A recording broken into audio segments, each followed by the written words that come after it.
En vir my lekker om jou vanmôre weer met 'n hartlike goeiemôre groet te kan groet. Ek wil jou so 'n storie vertel. En dis die waarheid, né? Twee broers stap in die veld en gesels hieroor en daaroor en wat ook al. Uiteraard het elkeen sy eie belangstellings.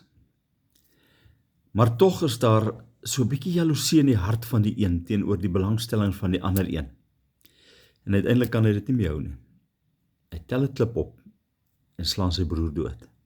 Ja, ek praat van Kain en Abel.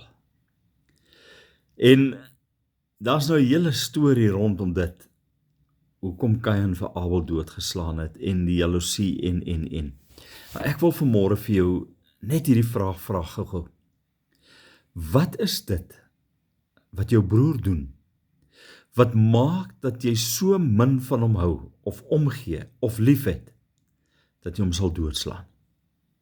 Wat is dit wat hy of sy aangevang het, wat hierdie gevoel by jou laat opkom? Jy sien, God se woord is baie duidelik. Hieraan sal die wêreld weet dat julle my disippels is, as daar liefde en eensgesindheid onder julle vir mekaar is. En tog was daar soveel haat tussen hierdie twee broers, dat die een die ander een doodgeslaan het. En ek wil weet vanmôre, wat is dit wat maak dat jy jou eie broer sal doodslaan? Here, soms wek die lewe binne in ons 'n gevoel van wederstrewigheid en opstandigheid op. Soms maak die lewe dat ons voel ons kan sommer iemand net stormloop en doodslaan. En dit is totaal teen die wil van God vir ons lewe. Ek wil bid vanmôre, Here, wat dit ook al is wat maak dat een broer teenoor 'n ander een in opstand kom. Here, dat U daardie gevoel sal verander in 'n gevoel van liefde.